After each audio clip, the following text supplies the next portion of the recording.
Hi friends, welcome back. It's Christina, the manager at the Pacific Beach Library. Today we are on day 7 of our read along together of Emma by Jane Austen. Again, thank you for everyone who endured through yesterday's technical trials. I'm back to using my phone again as we did several books ago. We'll see how that works out. Let's hope for the best. And I thought we would start out with another pinky red tea in light of our Valentine's tea challenge. My tea today is another beautiful garnet colored tea. This one is an herbal tea. It is Berry Blossom by Cafe Virtuoso. It does not say what's in it, but based on how it looks and how it smells, and hello, good to see you, Helen. Based on what I could see of the dried tea before I steeped it, I would say, and the smell, definitely hibiscus and I think cranberry.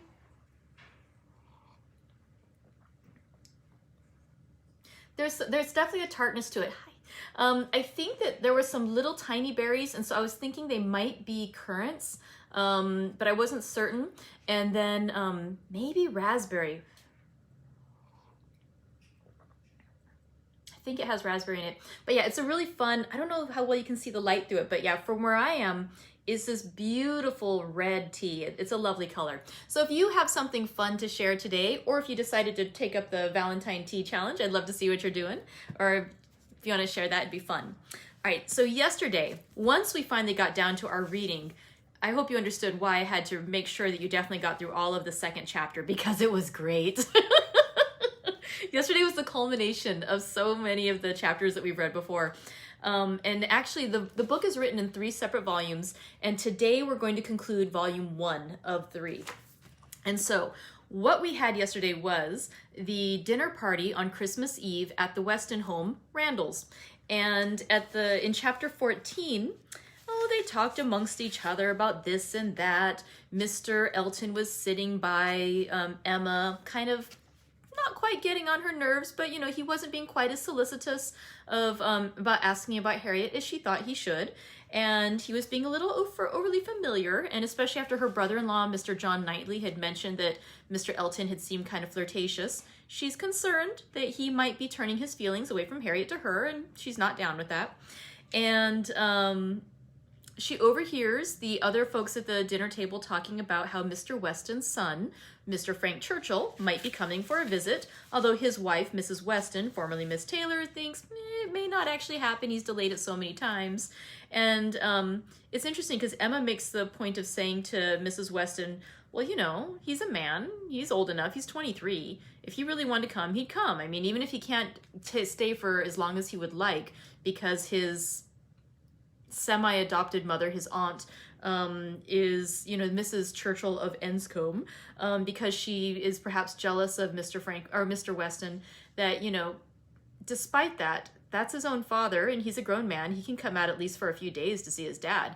And Mrs. Weston is like, well, you really don't understand the situation. You're a nice person. You don't understand how bad Miss Taylor or Mrs. Churchill could be. And so, kind of stay out of it, Emma. And so chapter 15 is wonderful. It starts out with the gentlemen gradually starting to come in to where the ladies had withdrawn. And so the gentlemen come in, and Mr. Elton starts out by being rather presumptuous. He sits down between Emma and Mrs. Weston, quite rude. And then he says things to Mrs. Weston that imply a very close relationship to Emma, and that there's some sort of responsibility she has towards him. And Emma and Mrs. Weston are both looking at him like, what are you doing? He is missing these clues. Then the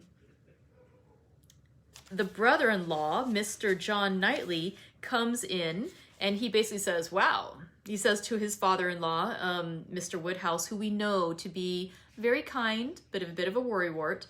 He says to his father-in-law, like, wow, you were so brave to come out in the snow like this. The snow is falling down. I mean, the roads may not be passable. I mean, you're really trusting your coachman and the horses to be able to get us safely home through that blizzard happening out there. And Mr. Woodhouse freaks out.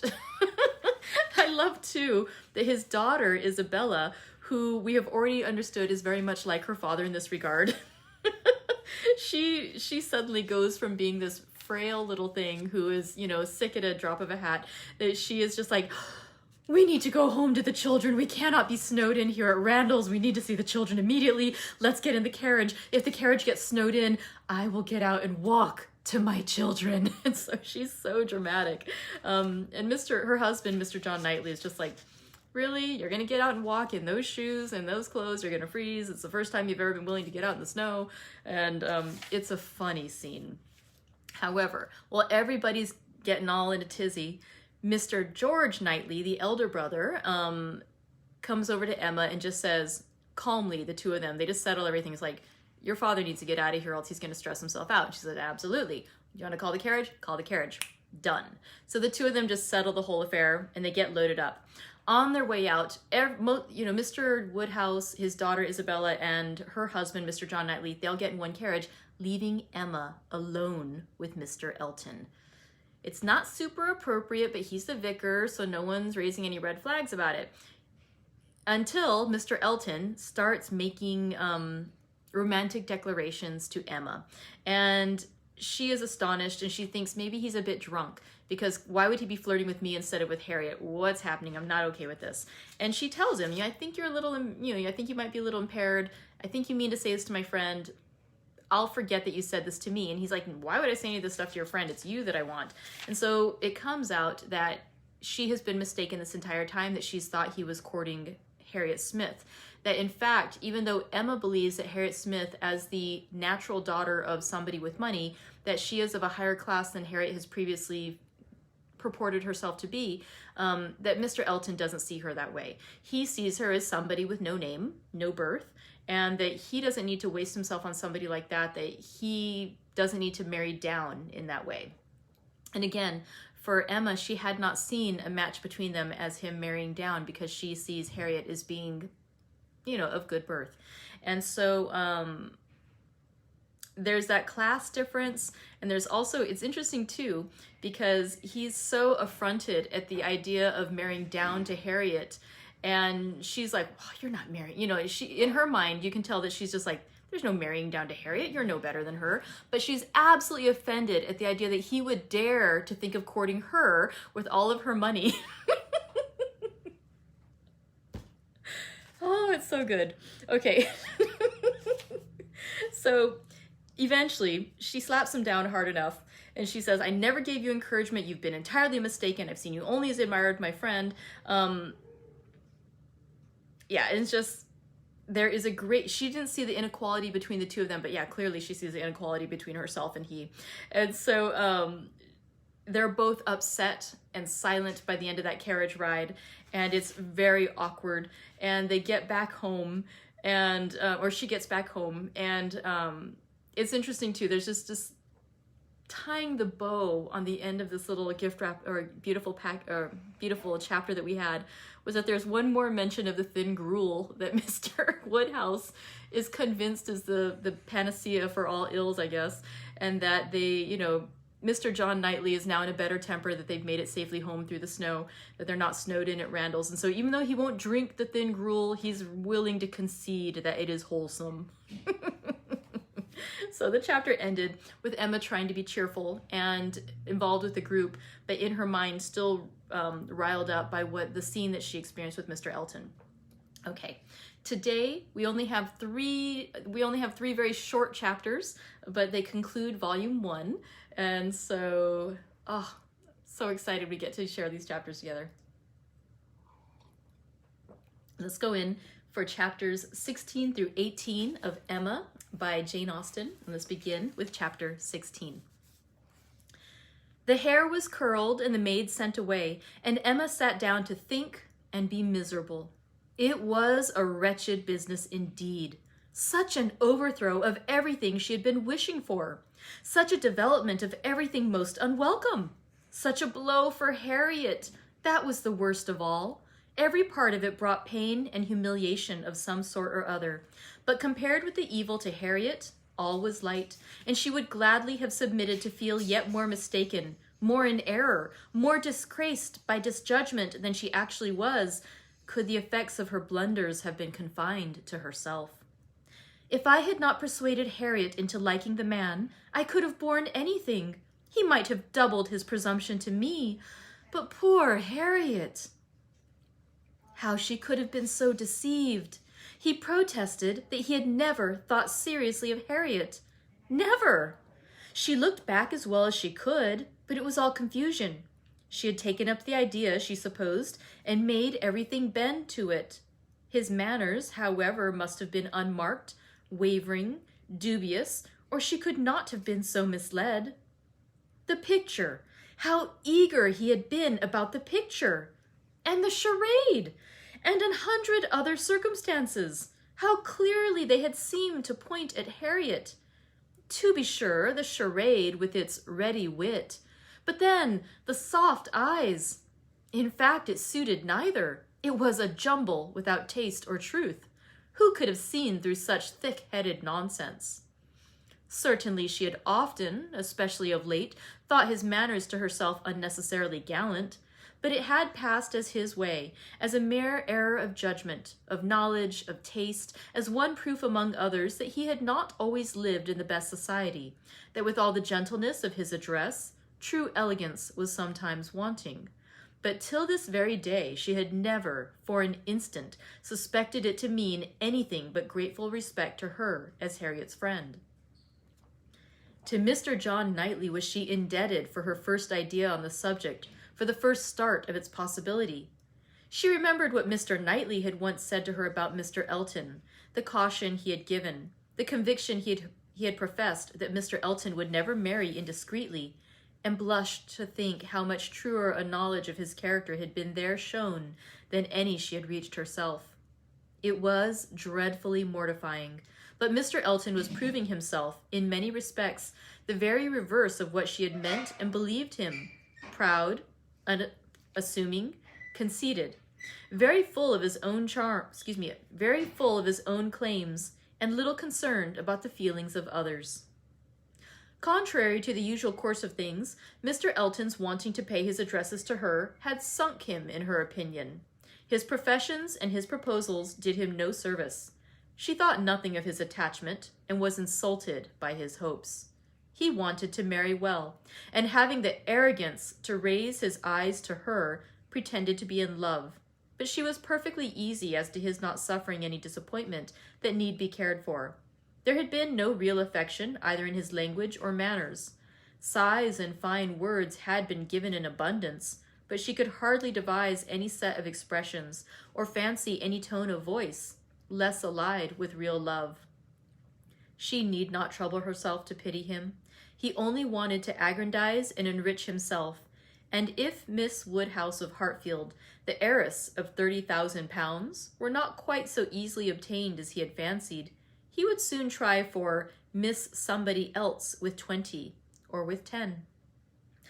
But that he should talk of encouragement, should consider her as aware of his views, accepting his attentions, meaning, in short, to marry him, should suppose himself her equal in connection or mind, look down upon her friend, so well understanding the gradations of rank below him, and be so blind as to what rose above, as to fancy himself showing no presumption in addressing her?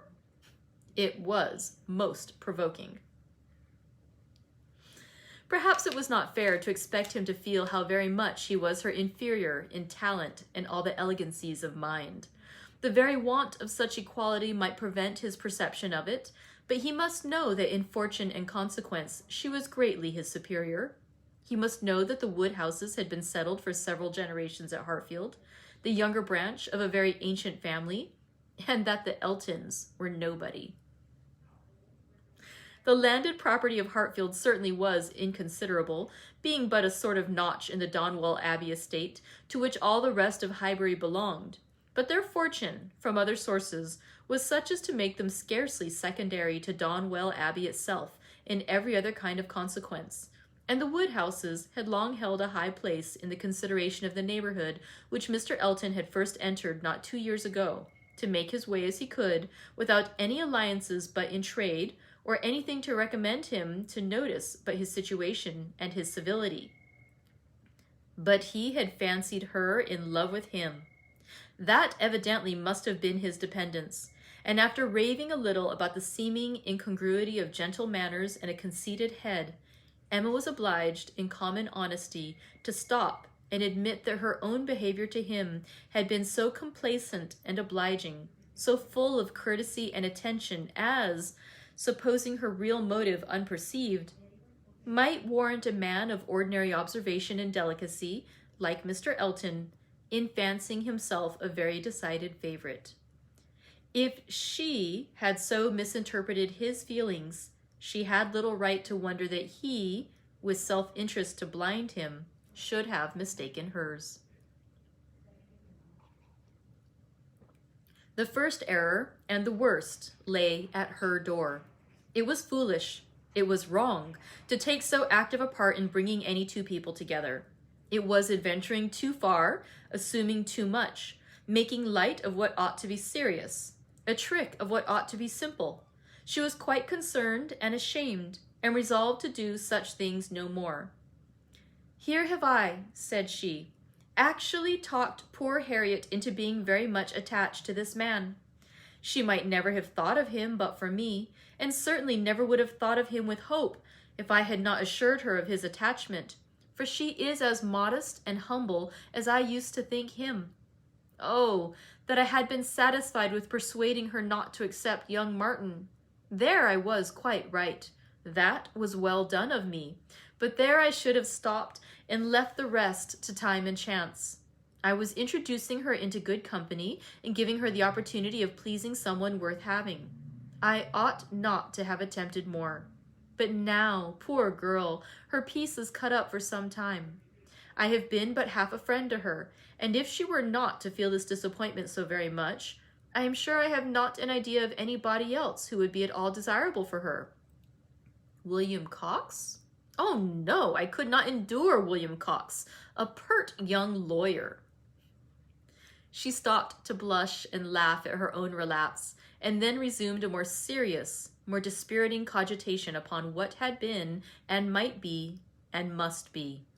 The distressing explanation she had to make to Harriet, and all that poor Harriet would be suffering with the awkwardness of future meetings, the difficulties of continuing or discontinuing the acquaintance, of subduing feelings, concealing resentment, and avoiding éclat, were enough to occupy her in most unmirthful reflections some time longer, and she went to bed at last with nothing settled but the conviction of her having blundered most dreadfully.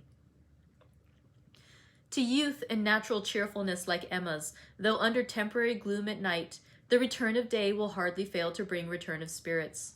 The youth and cheerfulness of morning are an happy analogy, and of powerful operation. And if the distress be not poignant enough to keep the eyes unclosed, they will be sure to open to sensations of softened pain and brighter hope. Emma got up on the morrow more disposed for comfort than she had gone to bed, more ready to see alleviations of the evil before her, and to depend on getting tolerably out of it. It was a great consolation that Mr. Elton should not be really in love with her, or so particularly amiable as to make it shocking to disappoint him. That Harriet's nature should not be of that superior sort in which the feelings are most acute and retentive, and that there could be no necessity for anybody's knowing what had passed except the three principals, and especially for her father's being given a moment's uneasiness about it. These were very cheering thoughts, and the sight of a great deal of snow on the ground did her further service, for anything was welcome that might justify their all three being quite asunder at present. The weather was most favorable for her, though Christmas Day she could not go to church. Mr. Woodhouse would have been miserable had his daughter attempted it, and she was therefore safe from either exciting or receiving unpleasant and most unsuitable ideas. The ground covered with snow, and the atmosphere in that unsettled state between frost and thaw, which is of all others the most unfriendly for exercise, every morning beginning in rain or snow, and every evening setting in to freeze, she was for many days a most honorable prisoner. No intercourse with Harriet possible but by note, no church for her on Sunday any more than on Christmas Day, and no need to find excuses for Mr. Elton's absenting himself. It was weather which might fairly confine everybody at home, and though she hoped and believed him to be really taking comfort in some society or other, it was very pleasant to have her father so well satisfied with his being all alone in his own house, too wise to stir out, and to hear him say to Mr. Knightley, whom no weather could keep entirely from them, "Ah, Mr. Knightley, why do you not stay at home like poor Mr. Elton?"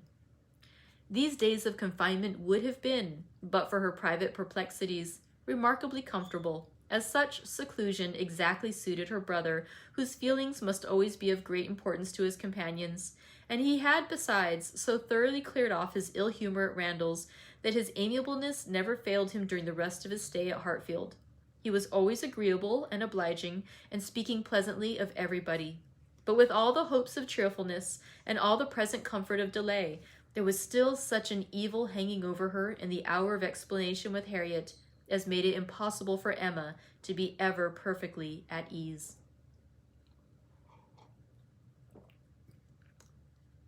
I'm just going to take a quick note before we read the next chapter. Pam asks what avoiding a clot means.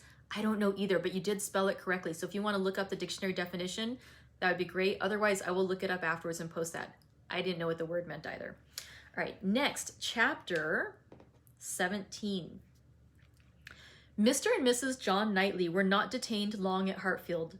The weather soon improved long enough for those to move who must move, and Mr. Woodhouse, having, as usual, tried to persuade his daughter to stay behind with all her children, was obliged to see the whole party set off, and return to his lamentations over the destiny of poor Isabella, which poor Isabella, passing her life with those she doted on, which poor Isabella, passing her life with those she doted on, full of their merits, blind to their faults, and always innocently busy, might have been a model of right feminine happiness. The evening of the very day on which they went brought a note from Mr. Elton to Mr. Woodhouse, a long, civil, ceremonious note to say, with Mr. Elton's best compliments, that he was proposing to leave Highbury the following morning in his way to Bath, where, in compliance with the pressing entreaties of some friends, he had engaged to spend a few weeks, and very much regretted the impossibility he was under, from various circumstances of weather and business, of taking a personal leave of Mr. Woodhouse, of whose friendly civilities he should ever retain a grateful sense, and had Mr. Woodhouse any commands, should be happy to attend to them. Emma was most agreeably surprised. Mr. Elton's absence just at this time was the very thing to be desired. She admired him for contriving it, though not able to give him much credit for the manner in which it was announced. Resentment could not have been more plainly spoken than in a civility to her father, from which she was so pointedly excluded. She had not even a share in his opening compliments. Her name was not mentioned, and there was so striking a change in all this, and such an ill-judged solemnity of leave-taking in his grateful acknowledgments, as she thought at first could not escape her father's suspicion. It did, however. Her father was quite taken up with the surprise of so sudden a journey, and his fears that Mr. Elton might never get safely to the end of it, and saw nothing extraordinary in the language. It was a very useful note, for it supplied them with fresh matter for thought and conversation during the rest of their lonely evening. Mr. Woodhouse talked over his alarms, and Emma was in spirits to persuade them away with all her usual promptitude. She now resolved to keep Harriet no longer in the dark. She had reason to believe her nearly recovered from her cold, and it was desirable that she should have as much time as possible for getting the better of her other complaint before the gentleman's return. She went to Mrs. Goddard's accordingly the very next day, to undergo the necessary penance of communication, and a severe one it was. She had to destroy all the hopes which she had been so industriously feeling, to appear in the ungracious character of the one preferred, and acknowledge herself grossly mistaken and misjudging in all her ideas on one subject, all her observations, all her convictions, all her prophecies for the last 6 weeks. The confession completely renewed her first shame, and the sight of Harriet's tears made her think that she should never be in charity with herself again. Harriet bore the intelligence very well, blaming nobody, and in everything testifying such an ingenuousness of disposition and lowly opinion of herself as must appear with particular advantage at that moment to her friend. Emma was in the humor to value simplicity and modesty to the utmost, and all that was amiable, all that ought to be attaching, seemed on Harriet's side, not her own. Harriet did not consider herself as having anything to complain of. The affection of such a man as Mr. Elton would have been too great a distinction. She never could have deserved him, and nobody but so partial and kind a friend as Miss Woodhouse would have thought it possible. Her tears fell abundantly, but her grief was so truly artless that no dignity could have made it more respectable in Emma's eyes, and she listened to her and tried to console her with all her heart and understanding, really for the time convinced that Harriet was the superior creature of the two, and that to resemble her would be more for her own welfare and happiness than all that genius or intelligence could do. It was rather too late in the day to set about being simple-minded and ignorant, but she left her with every previous resolution confirmed of being humble and discreet, and repressing imagination all the rest of her life. Her second duty now, inferior only to her father's claims, was to promote Harriet's comfort and endeavor to prove her own affection in some better method than by matchmaking. She got her to Hartfield and showed her the most unvarying kindness, striving to occupy and amuse her, and by books and conversation to drive Mr. Elton from her thoughts. Time, she knew, must be allowed for this being thoroughly done, and she could suppose herself but an indifferent judge of such matters in general, and very inadequate to sympathize in an attachment to Mr. Elton in particular. But it seemed to her reasonable that at Harriet's age, and with the entire extinction of all hope, such a progress might be made towards a state of composure by the time of Mr. Elton's return, as to allow them all to meet again in the common routine of acquaintance, without any danger of betraying sentiments or increasing them. Harriet did think him all perfection, and maintained the non-existence of anybody equal to him in person or goodness, and did, in truth, prove herself more resolutely in love than Emma had foreseen. But yet it appeared to her so natural, so inevitable to strive against an inclination of that sort unrequited, that she could not comprehend its continuing very long in equal force. If Mr. Elton, on his return, made his own indifference as evident and indubitable as she could not doubt he would anxiously do, she could not imagine Harriet's persisting to place her happiness in the sight or the recollection of him. Their being fixed, so absolutely fixed in the same place, was bad for each, for all three. Not one of them had the power of removal or of effecting any material change in society. They must encounter each other and make the best of it. Harriet was further unfortunate in the tone of her companions at Mrs. Goddard's, Mr. Elton being the adoration of all the teachers and great girls in the school, and it must be at Hartfield only that she could have any chance of hearing him spoken of with cooling moderation or repellent truth.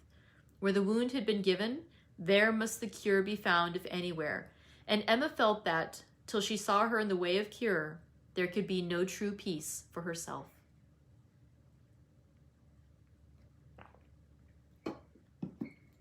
Chapter 18. Mr. Frank Churchill did not come. When the time proposed drew near, Mrs. Weston's fears were justified in the arrival of a letter of excuse. For the present, he could not be spared, to his very great mortification and regret, but still he looked forward with the hope of coming to Randalls at no distant period. Mrs. Weston was exceedingly disappointed, much more disappointed, in fact, than her husband, though her dependence on seeing the young man had been so much more sober. But a sanguine temper, though forever expecting more good than occurs, does not always pay for its hopes by any proportionate depression. It soon flies over the present failure and begins to hope again. For half an hour, Mr. Weston was surprised and sorry, but then he began to perceive that Frank's coming 2 or 3 months later would be a much better plan. Better time of year, better weather, and that he would be able, without any doubt, to stay considerably longer with them than if he had come sooner. These feelings rapidly restored his comfort, while Mrs. Weston, of a more apprehensive disposition, foresaw nothing but a repetition of excuses and delays, and after all her concern for what her husband was to suffer, suffered a great deal more herself. Emma was not at this time in a state of spirits to really care about Mr. Frank Churchill's not coming, except as a disappointment at Randalls. The acquaintance at present had no charm for her.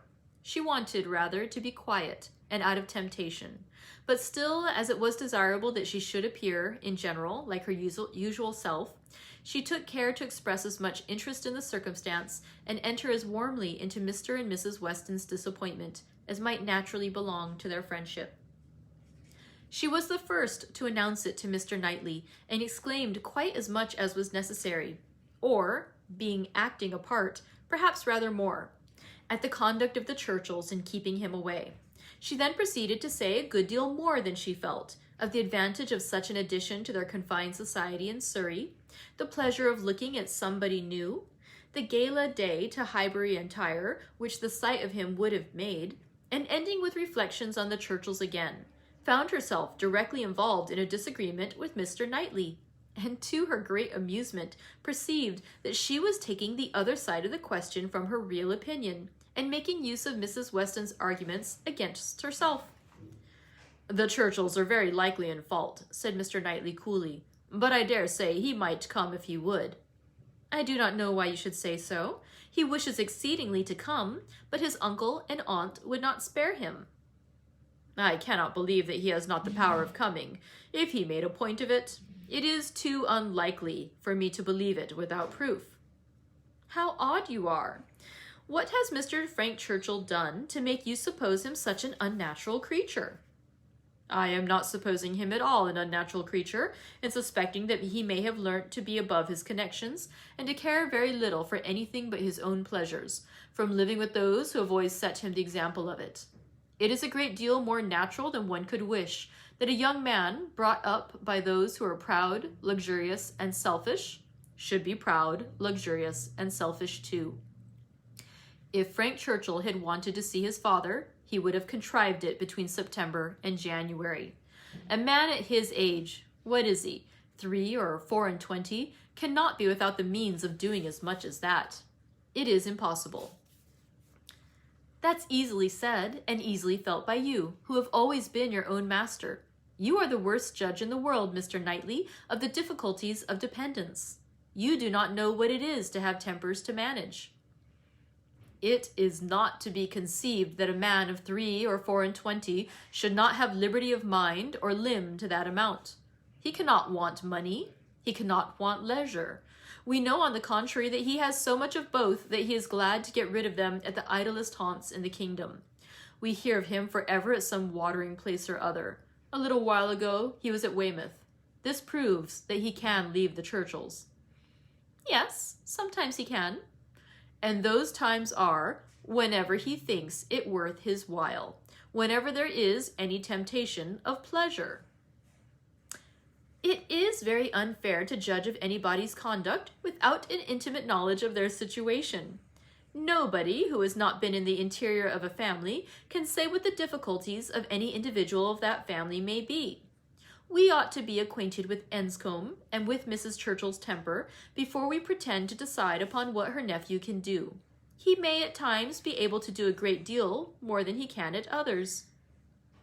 "There is one thing, Emma, which a man can always do, if he chooses, and that is his duty. Not by maneuvering and finessing, but by vigor and resolution. It is Frank Churchill's duty to pay this attention to his father. He knows it to be so by his promises and messages, but if he wished to do it, it might be done. A man who felt rightly would say at once, simply and resolutely, to Mrs. Churchill, 'Every sacrifice of mere pleasure you will always find me ready to make to your convenience, but I must go and see my father immediately. I know he would be hurt by my failing in such a mark of respect to him on the present occasion. I shall therefore set off tomorrow.' If he would say so to her at once, in the tone of decision becoming a man, there would be no opposition made to his going." "No," said Emma, laughing, "but perhaps there might be some made to his coming back again. Such language for a young man entirely dependent to use. Nobody but you, Mr. Knightley, would imagine it possible. But you have not an idea of what is requisite in situations directly opposite to your own. Mr. Frank Churchill to be making such a speech as that to his uncle and aunt, who have brought him up and are to provide for him. Standing up in the middle of the room, I suppose, and speaking as loud as he could. How can you imagine such conduct practicable?" "Depend upon it, Emma, a sensible man would find no difficulty in it. He would feel himself in the right, and the declaration, made, of course, as a man of sense would make it, in a proper manner, would do him more good, raise him higher, fix his interests stronger with the people he depended on than all that a line of shifts and expedients can never do. Respect would be added to affection. They would feel that they could trust him, that the nephew who had done rightly by his father would do rightly by them. For they know, as well as he does, as well as all the world must know, that he ought to pay this visit to his father, and while meanly exerting their power to deny it, are in their hearts not thinking the better of him for submitting to their whims. Respect for right conduct is felt by everybody. If he would act in this sort of manner, on principle, consistently, regularly, their little minds would bend to his.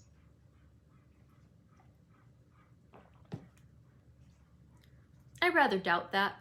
You are very fond of bending little minds, but where little minds belong to rich people in authority, I think they have a knack of swelling out till they are quite as unmanageable as great ones.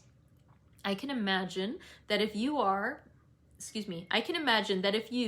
as you are, Mr. Knightley, were to be transported and placed all at once in Mr. Frank Churchill's situation, you would be able to say and do just what you had been recommending for him, and it might have a very good effect. The Churchills might not have a word to say in return, but then you would have no habits of early obedience and long observance to break through. To him who has, it might not be so easy to burst forth at once into perfect independence and set all their claims on his gratitude and regard at naught.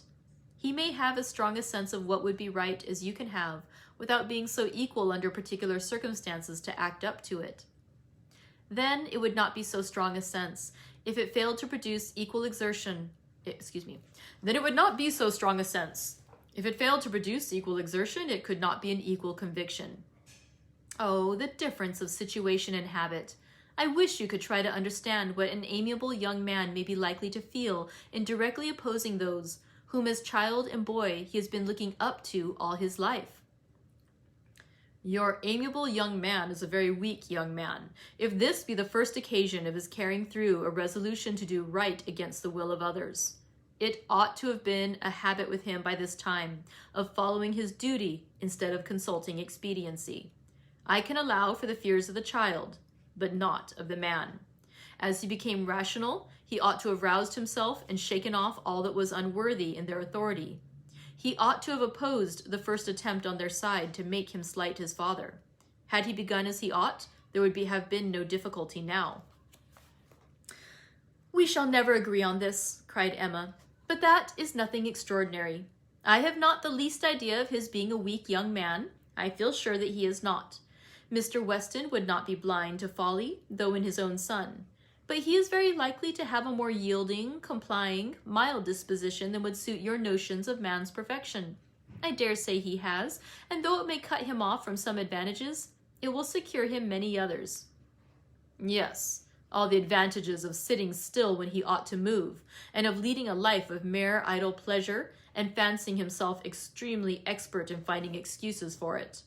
He can sit down and write a fine, flourishing letter, full of professions and falsehoods, and persuade himself that he has hit upon the very best method in the world of preserving peace at home and preventing his father's having any right to complain. His letters disgust me. Your feelings are singular. They seem to satisfy everybody else. I suspect they do not satisfy Mrs. Weston. They hardly can satisfy a woman of her good sense and quick feelings, standing in a mother's place, but without a mother's affection to blind her.